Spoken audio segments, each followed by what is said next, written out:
Next, I'd like to introduce our second speaker, Dr. Elizabeth Lev. She's the author of several books, including How Catholic Art Saved the Faith.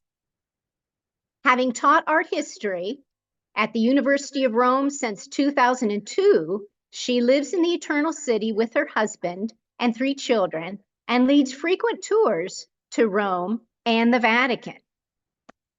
Dr. Lev will answer this question and many more. Oh, I'm sorry. Did Joseph have white hair or dark hair?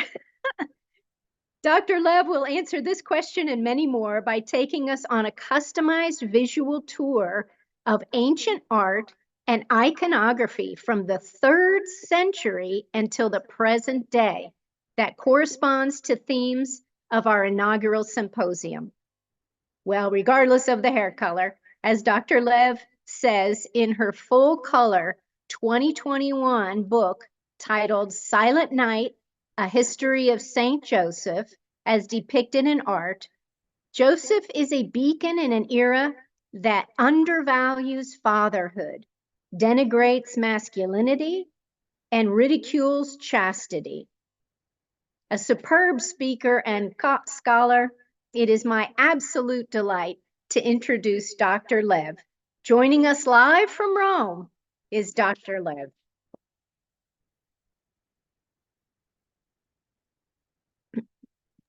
Hello, everybody, and thank you very much for inviting me to be part of this really wonderful and exciting initiative. And it made my St. Joseph's Day yesterday, thinking that I was going to be able to celebrate him in this way today.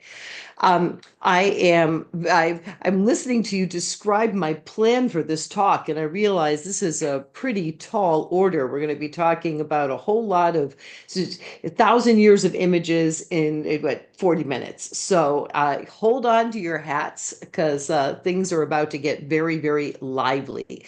So welcome to a fascinating character. And I must say, just for me personally, when I began this endeavor, when Pope Francis declared the year of St. Joseph, I began thinking about these images of Joseph.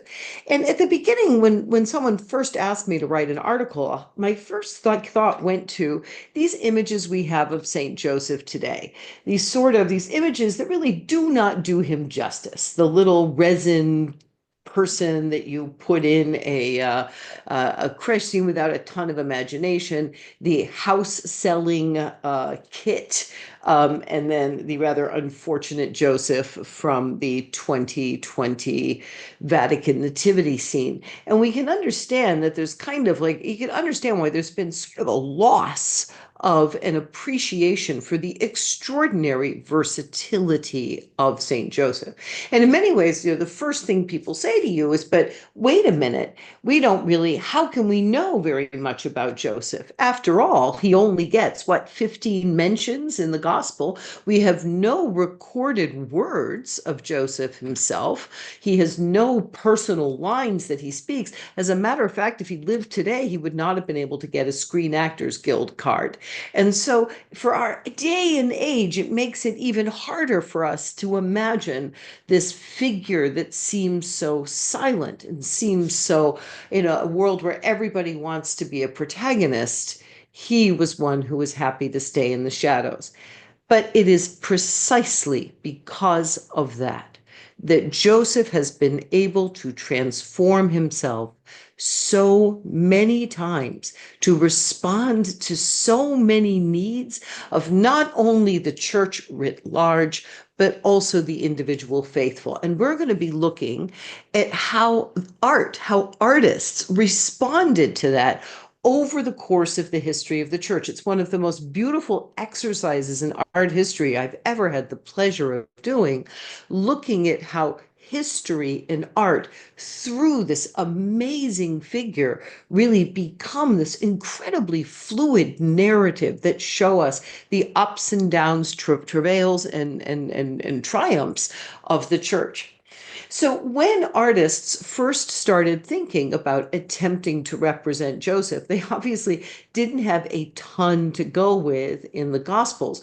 And so human beings, being what they are, began to think more about how can we get some backstory here? How can we get some origin story here, right? So Marvel finishes its first flood of movies, and then we have to go back and get everybody's origin story.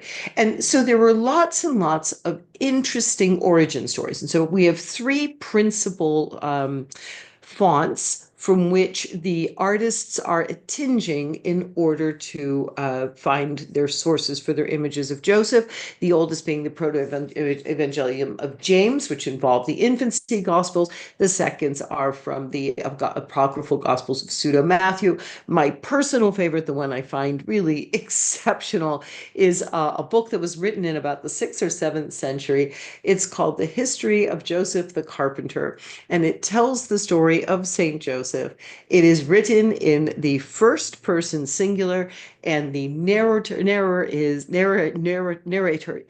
none other than Joseph's son Jesus. So it's an amazing piece of writing where you have Christ himself telling you about the life of Saint Joseph, and most importantly, the death of Saint Joseph, which we will get to a little bit later on. So as a result, Joseph, if you're looking over this panorama of images, look at how many artists were able to come up with different beautiful images of this man. He has inspired over and over again these greatest names in the history of art to be able to represent him, from whether it's his presence with Mary, whether it is his deathbed, whether he's alone with his son, or protector of the universal, patron of the universal church. It is an amazing, amazing series of inspirations that Joseph has given to the history of art. So we're going to start out with the very early years when the Christians first started making art. The Christians first probably decided to throw their lot in with the production of visual imagery somewhere between the last years of the 2nd century and the early years of the 3rd century. And so we have from that period carved sarcophagi, we have catacomb painting, we have images of the Nativity. We do have quite a few images of the Nativity, and yet in the images of the Nativity, there always seems to be a great absentee, because we can see Mary. Christ is obviously occupying the manger in the center. We even have, hold on a second, we even have an ox and an ass here in the back. Over in the right, you have a shepherd very clearly recognizable from the crook and the outfit. He's dressed as a shepherd. So we even have one of these shepherds present, but there is someone missing, Joseph.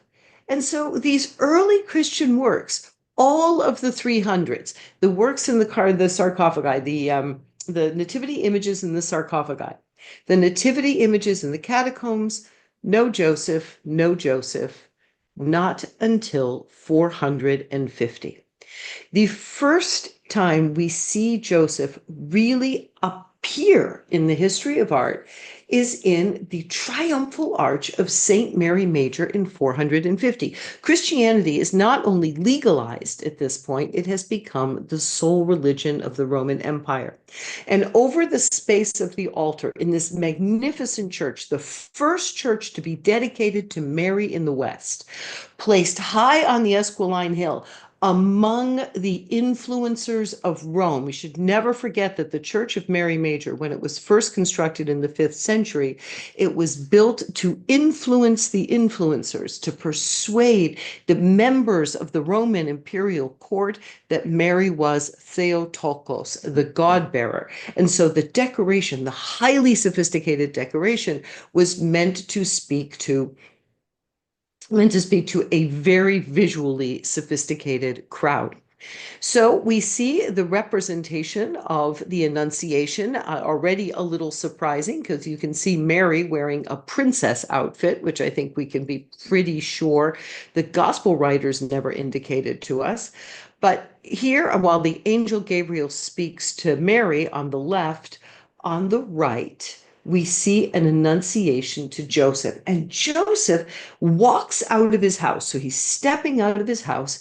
And if you look at him, he's wearing a short tunic. He's got his Roman sandals on, an orange mantle over his shoulder so that he will be identifiable over and over and over again, all the times he's represented in the ceiling. And he's a very interestingly represented figure because he looks surprisingly like one of these Roman guards. He looks like someone who is sort of a Roman bodyguard, basically.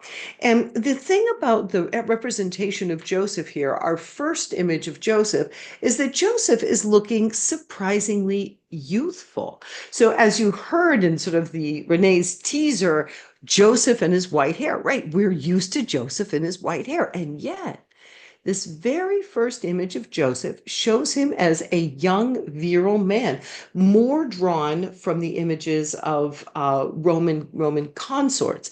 And I think it's a very interesting point that when they show Joseph to this environment of very sophisticated viewers from the royal court, I think they are able to understand the relationship between Joseph and Mary as a chaste one. They can understand Joseph as the custodian of Mary. Joseph, who is one who is there to watch out and guard her, but has to be a figure of self-mastery because it is within the realm of an imperial court where it would be expected of certain members to accompany an emperor's daughter, the emperor's wife, and to understand that you do not touch. And so I think it's fascinating that this early image of Joseph shows up this way. But ironically, in the immediately following scene, you have the presentation at the temple. So Mary, still wearing her princess dress, is presenting the Christ child. Joseph is presenting the child towards the altar, and Joseph has aged radically. Suddenly his hair has turned gray. I mean, somehow this moment of the nativity, which is not shown in this sequence, seems to have aged Joseph rapidly.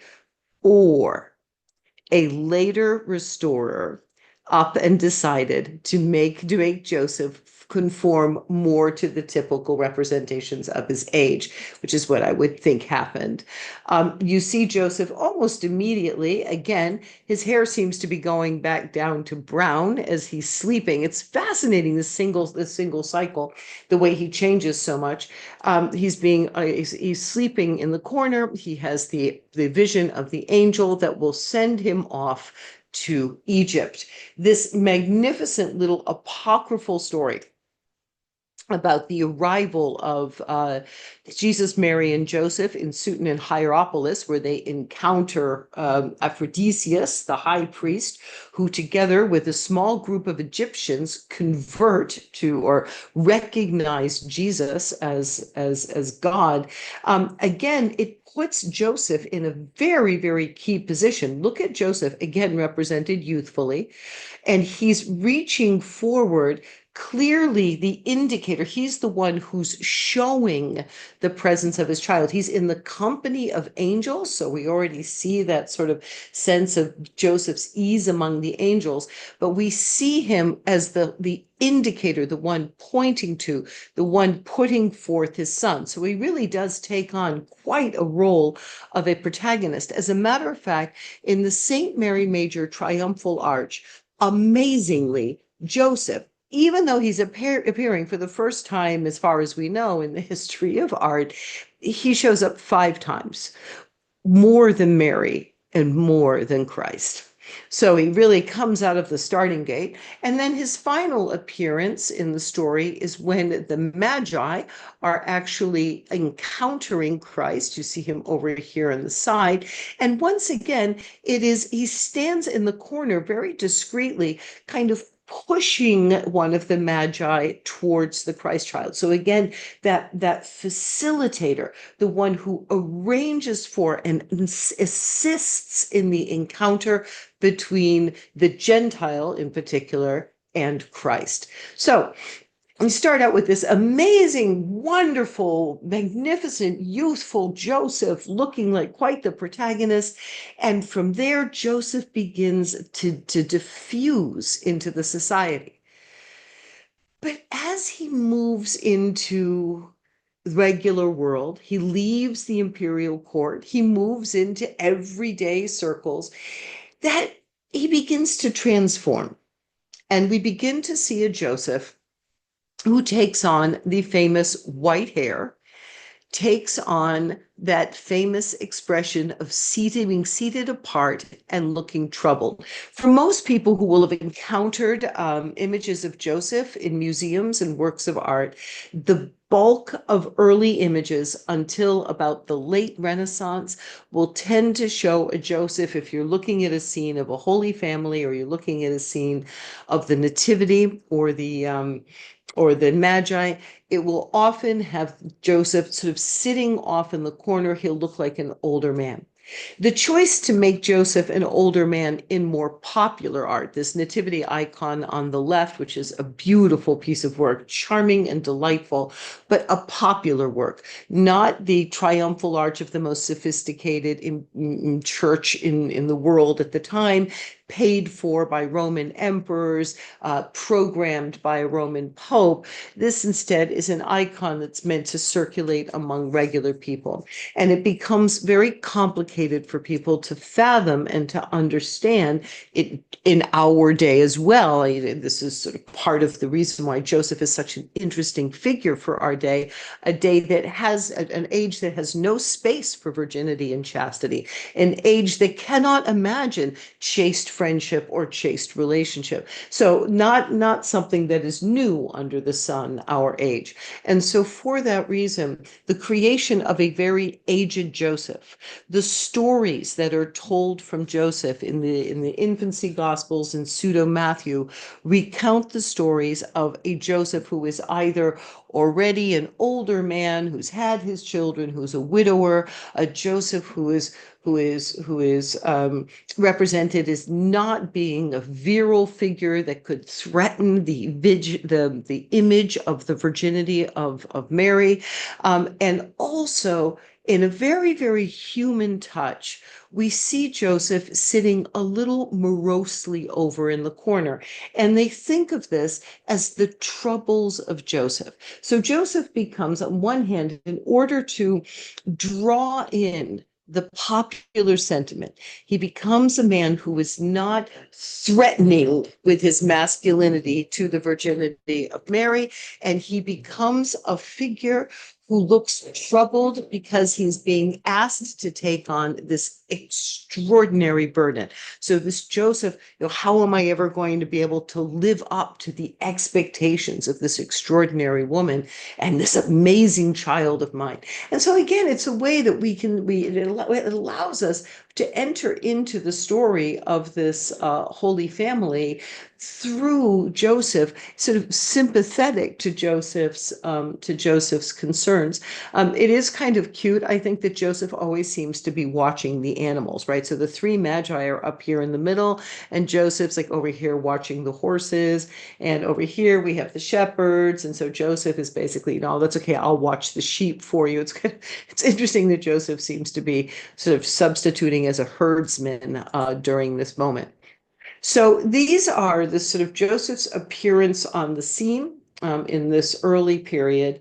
But from there, Joseph is going to become a multifaceted character, and the number of images that the history of art and within the idea of the veneration of the church itself has seen Joseph as a figure who can respond to so many needs. His images, his iconography becomes like a coat of many colors, which incorporate everybody and ultimately incorporates the universal church. So we'll go through a few of them just to kind of move our little history along, starting with Joseph the Dreamer. And so that Joseph who we saw earlier, looking so morose, begins to transform into an image of the dreamer. Joseph, who we think about this angelic discourse he has. He's conversing with angels. He converses with angels, and then he transmits the messages of the angels. Joseph is a bit like an angelos, a messenger himself. And so the great defensor of Joseph, the man who begins to change the iconography by looking at Joseph as royalty, by pointing out that he shares the name with with the patriarch Joseph, and that the two were of this two of great noble royal lineage. The Joseph who is given the understanding and interpretation of dreams, it was his particular gift, and Joseph, husband of Mary, he had the knowledge of and the participation in heavenly mysteries through dreams. And so this growth of imagery in which we see the sleeping Joseph, the extraordinarily beautiful mosaic we see on the left from so this from Florence, and then from the Cathedral of Chartres, we have the wonderful image of sleeping Joseph at the Nativity. And I think in the Chartres vision, I think is so lovely, is that Mary wears this darker blue. She wears a blue that is so the associated with the Chartres blue, this very, very deep blue. Joseph wears a lighter blue, kind of more of an aqua blue, and the two blues are brought together in the Christ child. So we do draw the two figures, the sort of the construction of the work draws the two colors and fuses them in the Christ child, which I think is a very sort of beautiful and elegant way of speaking to this, really thinking about this marriage. And after all, it is Bernard of Clairvaux who lauds Joseph, the husband of the Virgin Mary. My favorite thing that I discovered while I was writing this book was this extraordinary wealth of imagery that at the surface of it seems crazy. And so the idea of Joseph, a fool for Christ, is something that begins to pop up between the 13th and the 14th century. And there's a shift in the way that we've been representing Joseph. So we've looked at so far images, the older Joseph who looks troubled and apart still has a certain amount of gravitas. I mean, he may be sitting apart, but he seems like a very dignified character. Of course, our youthful Joseph from St. Mary Major is really, he's almost a heroic figure.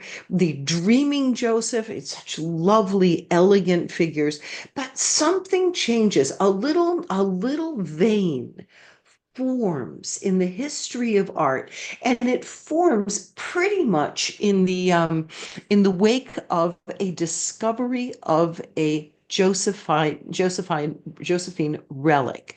So this is the Marian shrine, where of course we have relics of the Blessed Virgin, but one of the relics contained in it are the stockings of St. Joseph, the boots, the shoes of St. Joseph.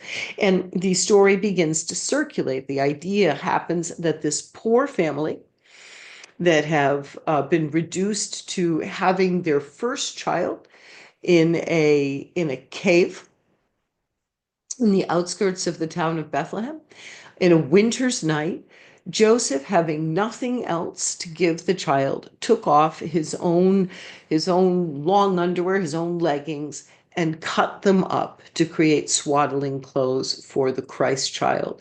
And there's something so simple and so humble and so practical and yet pathetic that it captures the imagination of artists. And they start to create a fascinating series of images of Joseph, starting with this magnificent one, which actually shows these famous hosen of Joseph. Here, Joseph is actually cutting up his, so there he is. In the middle of the Nativity, Mary is resting on this golden background. The little bare Christ child is being placed in the manger by the nursemaid. But you see Joseph cutting up his own little shoe in order to be able to create this swaddling clothes. And there's something very sweet and yet something that seems a little silly at the same time. It's a work that brings a smile. As a matter of fact, to sort of to catch your eye even more, the artist sticks the bare foot of Joseph sticking out at the bottom there. So you just see the little denuded foot of Joseph as he's busily trying to unravel his shoes.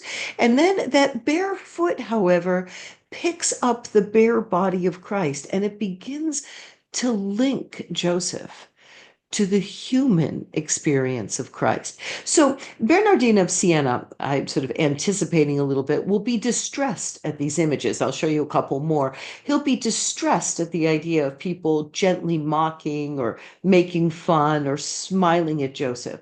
But I think we'll see that one of the reasons why these images were so popular, it helped to diffuse this awesomeness of the Holy Family by creating that figure who's part of this picture, thinking, what am I going to do? She's the Virgin Mother of God. He's God. What can I do? Well, I've got some shoes. I could probably come up with some swaddling clothes. What a beautiful way of talking about our own little gifts that we try to give. I think Joseph becomes the one that we can relate to so profoundly because she's the Virgin Mother of God and he's God. And what can I do? But we can always find something, our shoes, our hosen, something that we can do to wrap our gift for Christ. Here are a couple more. This is, I think, very funny. Here is Joseph. He's trying to make some food.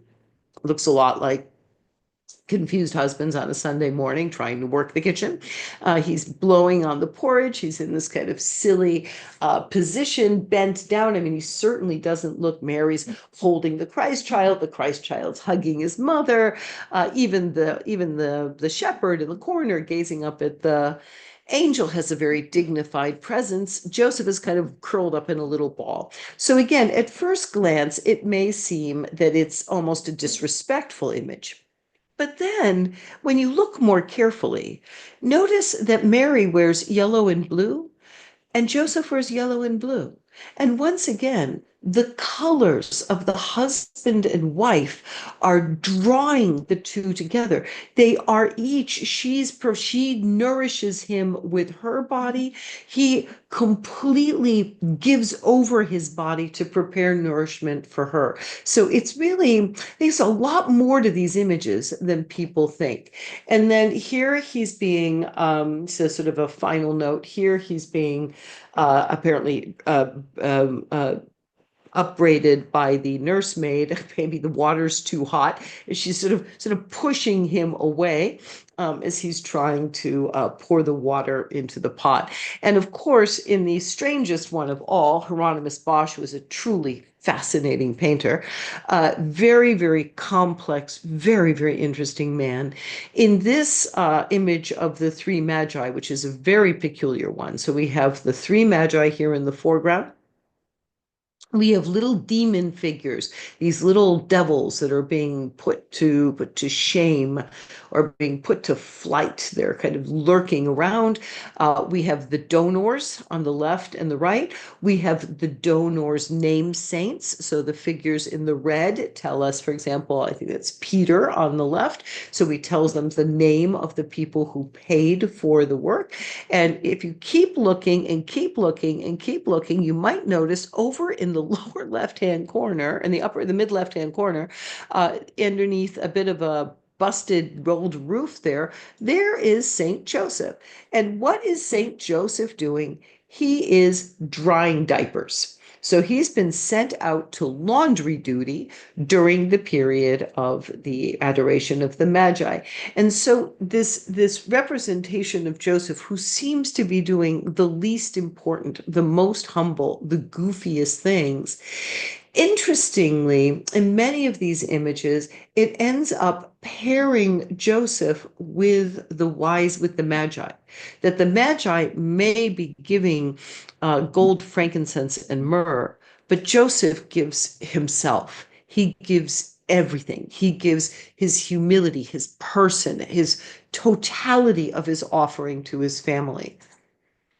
This, I think, is very much connected to the rise of Franciscan spirituality that is happening in this period. This idea of being able to poke fun a little bit at Joseph, to smile, to see him as someone who doesn't stand on all this ceremony, crouched over, drying diapers. So you have the kings with their postures and even their postures of humility, and Joseph, who kind of goes even further, making himself into a sort of character for fun.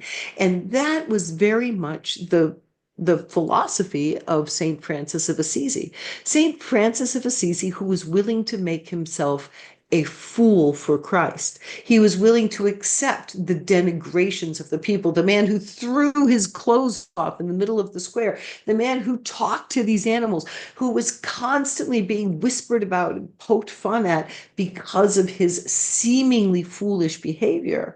And yet it is Francis who makes us think about Jesus's humanity more than any other. Francis really ushers in an era of contemplating the human experience of Christ from his nativity, his birth into the world, all the way to his death on the cross. And in this magnificent nativity from the lower Basilica of Assisi, look at how Jesus is doubled. He shows up twice. In the first one, we have Mary who gazes upon the child in the swaddling clothes. The child gazes at her, the ox and the ass and the angels. Mary is absorbed with the divinity of her son, gazing at her son who is God. Joseph, sitting over in the corner, is watching the child being fed and bathed. Joseph, who is the witness to the humanity of Christ. And with this mother and father, visually, we are brought together, God and man. And we can follow Mary and we can gaze upon the divinity. We can follow Joseph and we can think about his humanity and his vulnerability and how he was willing to entrust himself for the most basic and essential needs to this man, so that we too can learn to trust Joseph. Now, another very interesting representation of Joseph is the doppelganger of Peter. It is an interesting moment that happens when the papacy moves to Avignon. They leave Rome bereft of a Holy Father. So Rome finds itself literally fatherless, and not being in the see of Peter. Really, the church has lost its Holy Father because the Father is not in his house. During this period of crisis, there was a lot of thinking about what the role of the papacy is. There was a lot of talking about what is the Pope supposed to do? How is the Pope, so who the Pope should model himself after? And there are two main figures. One is a Franciscan, the other was the Chancellor of the University of Paris, who began to really think about Joseph as an ideal model for the papacy. So that Joseph represents God the Father or Christ because he is the spouse of the church. And in the Christian religion, which, like Mary, conceived in the evangelical word through the Spirit of Christ, Joseph is also the image of the Roman pontiffs installed as guardians of the church. And even more so, as Jean Gerson was intervening in the councils during the period of the Western Schism, let him be made the betrothed shepherd to the church and let the world obey him.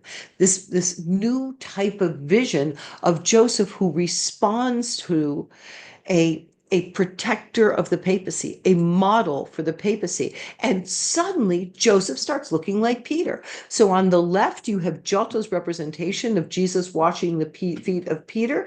And then Giotto immediately next to it, you have the flight into Egypt. He's wearing the same clothes. He's got the same haircut. They're going to the same barber. So we see this similarity, even in the representation of, for example, the delivery of the keys. We see again, Peter is here, but when Raphael paints the marriage of the Virgin, Joseph, he not only borrows the same structure and composition from Perugino's work, but Joseph looks again just like the figure of Peter painted by his old master Perugino. So this new way of representing the Peter as a kind of twin brother, Joseph as a kind of twin brother to Peter. And this brings us to the High Renaissance, where Pope Sixtus IV was the man who put the feast day on our calendar. And so here we are in the wake of celebrating within the octave, the day after the great celebration, which I can say very happily, I was in the Sistine Chapel thanking Pope Sixtus IV yesterday. Oh, actually, the day before that, 'cause it was closed yesterday for the Vespers. And in that moment, Saint Joseph becomes yet another figure, responding to a crisis in marriage. And the 14th, 15th, 16th century sees a great deal of difficulties simply having to do with arguments about consent in marriage. Is it consent or consummation that makes marriage? Problems with how marriages were announced. And as the church began to think about a reform and how to regularize the process of marriage, the sacrament of marriage, they began to think more and more about Saint Joseph. And so Saint Joseph again changes clothes and he shows up as the suitor. He shows up as the spouse. And so you see the image I just showed you before of the marriage of the Virgin by another marriage of the Virgin by Raphael. And then the Ghirlandaio version, where you once again see this beautiful image of the priest drawing their hands together. And in this role, the works are intended to in this role, the works are intended to underscore the sacrament of marriage. So the presence of the priest, the role of the priest in confirming and sanctifying this consent. From there, we start to move outwards into the Baroque, and I must say that it is the moment of the Baroque when Joseph finally comes into his own. We're moving into the 17th century, and things start to explode for Saint Joseph. And in many ways, the key figure is Saint Teresa of Avila. Again, in writing the book, it was very interesting to me to see how this woman was such a key figure for the devotion of Saint Joseph, especially as I was moving through the early years of Joseph. He seemed sort of like a figure for masculinity. He's a figure for fathers. He's a figure for workers. Seemed very male. And then Teresa. And her love of Joseph and her founding of these convents for Joseph, and together with her spiritual directors, this new call around the world to go to Joseph. It is she, her spiritual director, Gracian. It will be Molanus, who all begin to transform the iconography of Saint Joseph. As a matter of fact, it is Gracian who reads, Joseph resembled Christ in countenance, speech, complexion, habit, inclinations, and way of life. That will mark the great transformation of Saint Joseph, a transformation that will stick. We have this magnificent Murillo Saint Joseph with the infant Christ, a beautiful image where Joseph looks like Jesus, little golden-haired baby Jesus, but Joseph looks like the figure of Jesus when Jesus will be mature. You see the way Joseph has that almost that heroic way of protecting his son. His whole body flanks and protects his son as he gazes off into the distance to ensure that no harm comes to him. We see Joseph in a much more overt vision of the virtues of Saint Joseph. There are you actually heard Father Looney mentioning some of the ideas about sanctification of Joseph. Was he sanctified perhaps before he was born? So they're starting to talk about perhaps he was assumed bodily into heaven. So the art begins to explode with a number of different types of images as they explore the possibilities of Saint Joseph. And that success of Saint Joseph takes no time to spread all over the world. And as you know, he becomes patron in Asia, becomes patron in South America, becomes patron of Austria. He is patron. His patronage begins to spread from Asia to the Americas, throughout Europe. And this is true. This is in part thanks to, in particular, the Cusco school. The body of art produced by the indigenous artists of Cusco and Bolivia and Peru really focused very heavily on the image of Saint Joseph. Saint Joseph also had a great deal of success in Mexico. He became the patron of jealous husbands. But these new images of Joseph again show him as a very, very powerful protector. In the Joseph and the Christ Child of the Cusco school, we see him wearing traditional dress with the traditional native flowers. So he's becoming he inserts himself into the natural landscape. Again, that extraordinary ability of Joseph, like an actor who is so good at assuming the role that the actor gets lost in the role and you just see transpiring through the figure he wants to play. Joseph has that capacity. Here, he goes to the new world and he inserts himself into that world, and he's able to transmit this beautiful message, drawing people to Christ in this own new language and visual context.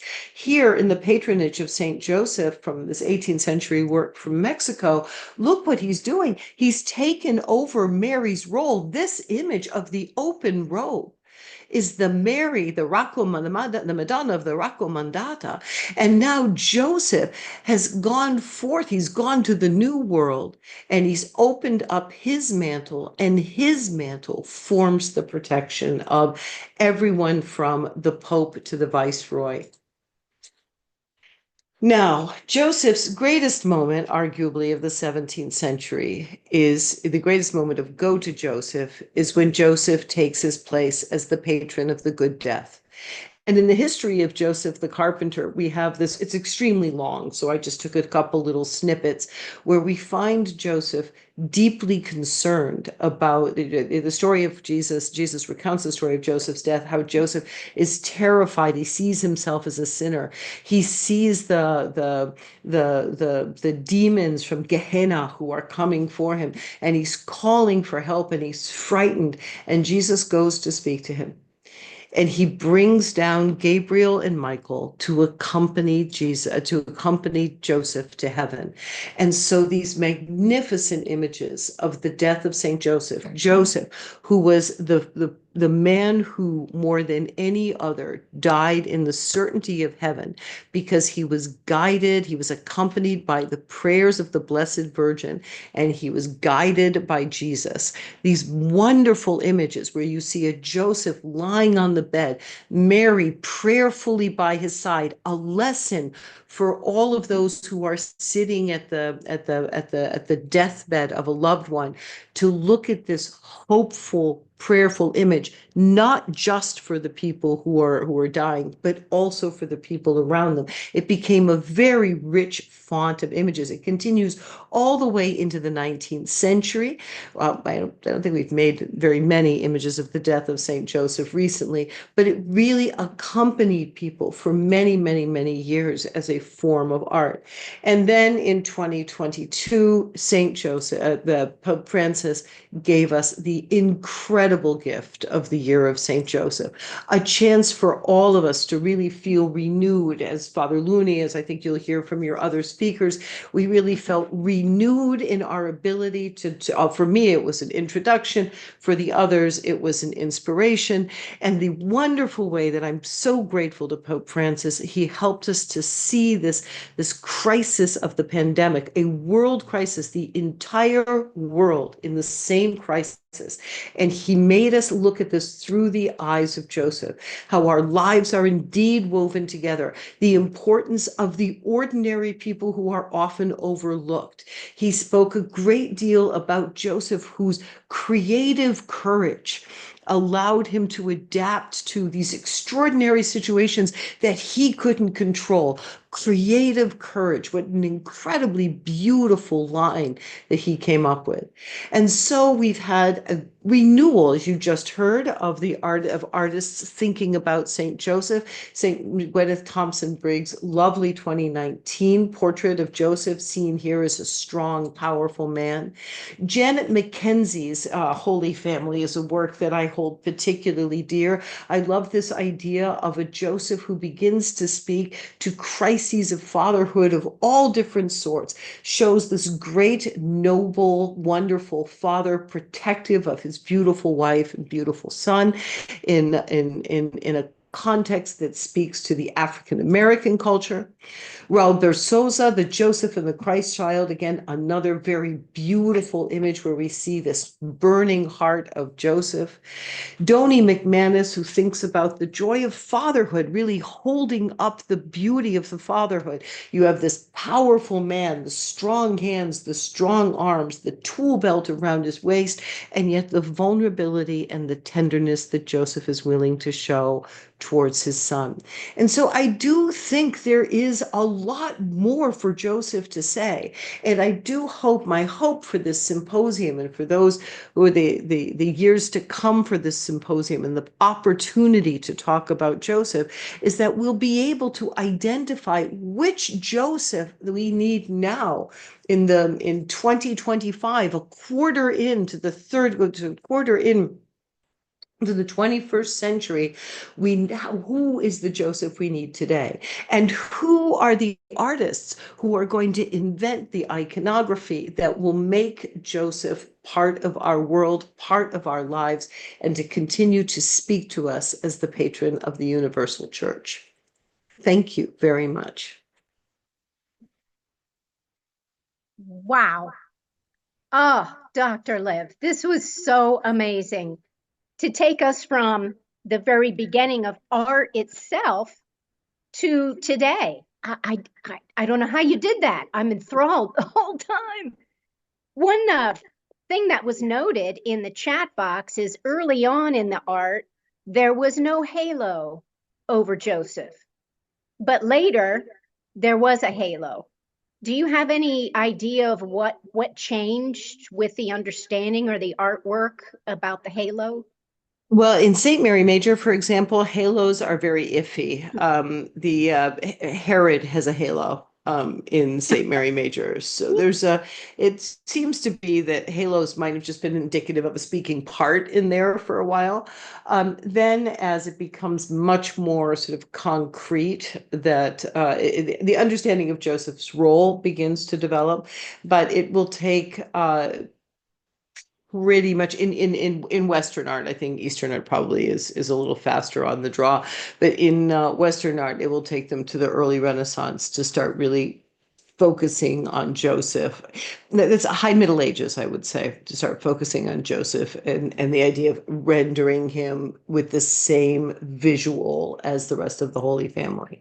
Oh, wonderful. Thank you. And another person in the comments noted that his clothes around the 1600s changed to more a priestly attire. Would you like to comment on that?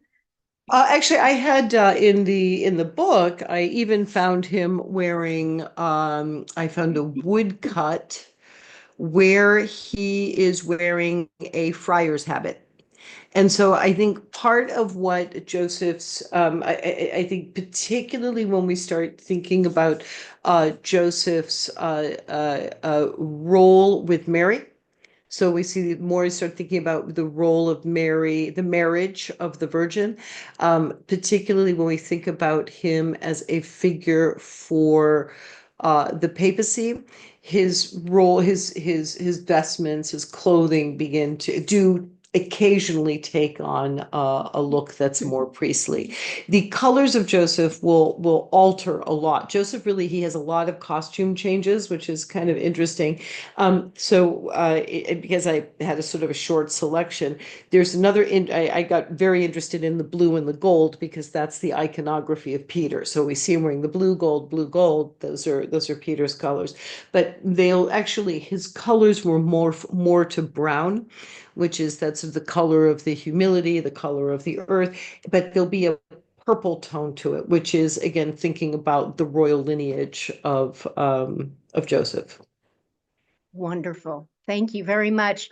Well, online you have so many thank yous, and what a wonderful uh claps. I mean, just everyone is so overwhelmed and really want to thank you very much. And if you all want to thank Dr. Lieb a little bit more, she has a donation site that you can give to, and it's called Mary's Mantle. If you just go to https://marysmantle.com, you'll see that very much. Sorry, I'm reading.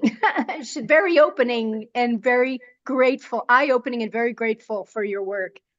So if you'd like to donate to continue Dr. Lev's work, she would appreciate something going to Mary's Mantle. And again, another thank you very much. Very nice. And another person wants to come for a tour. So this is terrific. Thank you, Doctor. Really appreciate, and I know the time change in Rome is extreme, and just really appreciate you going all out for that. Thank you very much. Thank you all very much for inviting me, but I have a few hours before I have to get up and go do some tours. So I'm going to check out. Thank you very, very much. I'm so honored to be part of this charter adventure, and I wish you all the best. Ita ad Joseph. Thank you. Thank you. Can we clarify that website? marysmantle.com or marysmantle.org are not legitimate sites. Yes, indeed. I have it as marysmantle.net. I'm sorry, .net. I .net. couldn't seem to post it. Very good. marysmantle.net. Thank you, Father. Okay, great.